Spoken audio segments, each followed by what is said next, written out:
Sunday, April 3rd at Richmond Raceway was a great day to be of Joe Gibbs Racing.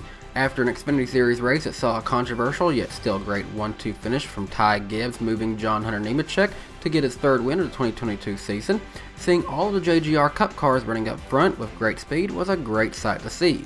While 3 of the HMS cars would get top 10s, overall in practice and qualifying, William Byron was consistently the only one who truly looked fast, as Kyle Larson rallied to finish 5th in the later parts of the race, while the 48 of Alex Bowman rallied to 8th. As for the JGR cars though, overall, they were great. Christopher Bell led for 63 of the 400 laps, while Martin Truex Jr. led for 80 of the 400 laps, with William Byron leading for 122 laps, and Ryan Blaney led the most laps at 128 before sliding back a little lower in the top 10. In the end, it came down to strategy in this one, and just when it looked like William Byron was going to cruise to his second win of the season, a difference of laps in between pit stops made the difference on tire wear, bringing Martin Truex Jr. within striking distance on the 24 car. Then, just when we thought we would see a battle between the 24 and 19, the 11 of Denny Hamlin came snaking through the field, passing the 19 and the 24 seemingly with ease, with the 4 of Kevin Harvick in tow. Chris Gabehart and the 11 team seemingly won it on Sunday with the decision of when to pit, as Kevin Harvick finished second, as Byron and Martin Truex Jr. went from battling for the win to having to be content with third and fourth.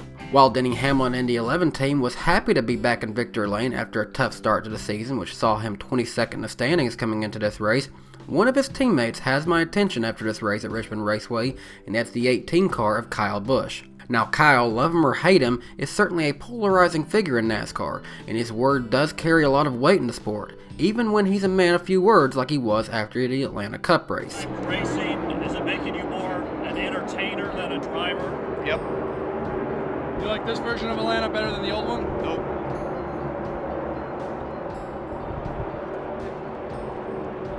So far this season, we've been able to bring to light a few new rule changes that, although yes, we were told about to start the season, but no doubt once we actually see it happen, it does not leave us any less perplexed and confused for it to actually happen. After Atlanta, we saw Brad Keselowski's massive penalty, including the docking of 100 owner and driver points, leaving him virtually out of the playoff hunt unless they can win a race.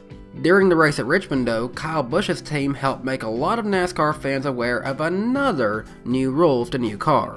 After having a great run going at Richmond, leading for one lap but continuing to remain in the top 5 all day with just 49 laps to go, Kyle Busch was informed by NASCAR he was suddenly being black flagged for the specific violation of having tape on his grille. To most NASCAR fans, this caught us off guard because in years past, it seemed like no big deal for a pit crew to add tape to help a car, but oddly enough, as Kyle Busch said earlier this season, these cars are bought at Walmart, ready to go. Obviously he did not mean that literally, but the rules of the new car are very specific that nothing can be altered too much, if at all, with the new car, and this includes adding grille tape midway through the race like teams were able to in years past. But yeah, Kyle Busch was black flagged in order to come in to his pit stall and remove the grille tape with 49 laps to go, and although he did rally back to finish 9th, this really costed him a chance to contend for the win. What is more disappointing though is just the fact that in this case, NASCAR messed up in how they officiated this. And I am not really the biggest Kyle Busch fan per se, but I will definitely step up and voice an opinion when I think somebody was wronged. In this particular case though, I think Kyle Busch was wronged in a way for just how long NASCAR waited to enforce this. NASCAR apparently asked the 18 team when they added that, to which Ben Bayshore said that they had put it on nearly 200 laps ago, and NASCAR waited until nearly the end of the race to enforce this. My biggest question, what happened to the pit road official?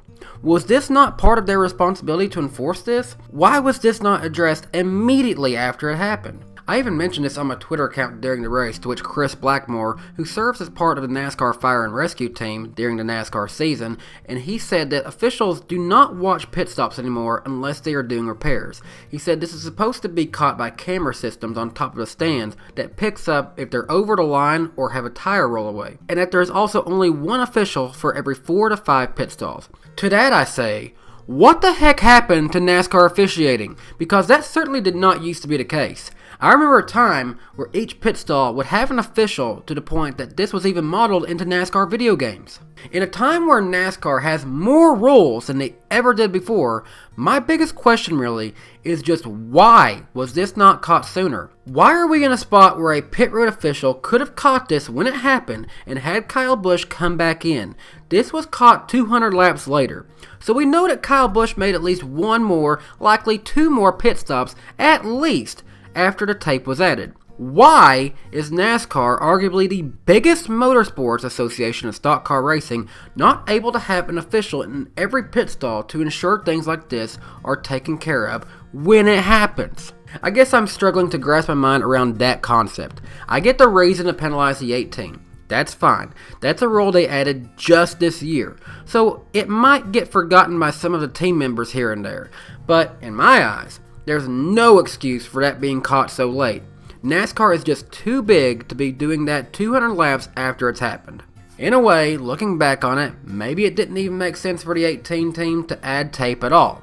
Denny Hamlin's crew chief Chris Gabehart was asked about this after the race, to which he didn't understand why they even added tape because of the new car. It supposedly hurts more than it would help.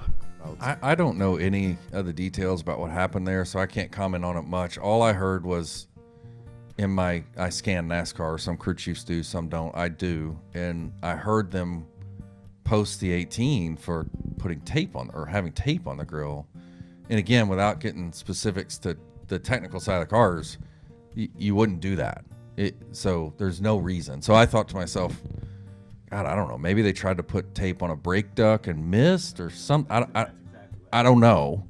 Or I was thinking, could it have been debris? Like, pick up some. I just didn't know. But the bottom line is there's no reason that you would want to do that. So I was confused by the whole situation. In addition, during post-race interviews, Bob Pockris from Fox Sports was able to ask Coach Joe Gibbs for his takeaways in view of the 18 team's penalty, to which he had this to say. No, I haven't, but I will. I think the point was, when that happened, if that was a penalty, then address it. And it wasn't till, I think, 2 stops later. And so I think that's our concern of, because that would completely change their strategy.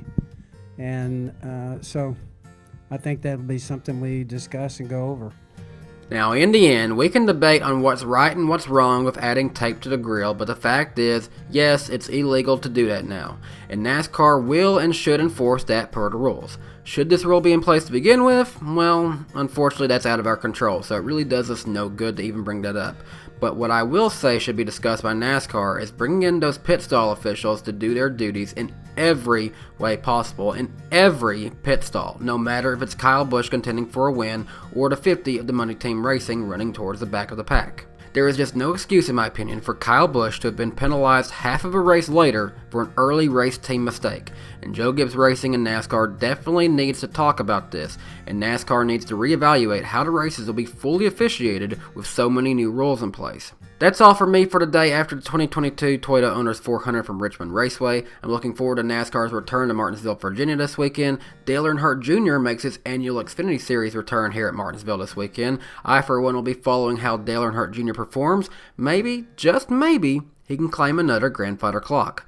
Please be sure to drop a like on today's video and make sure to subscribe to my channel for more great NASCAR content, and let me know your thoughts on this whole situation down below. Until next time, this is Danny B. Have a great day.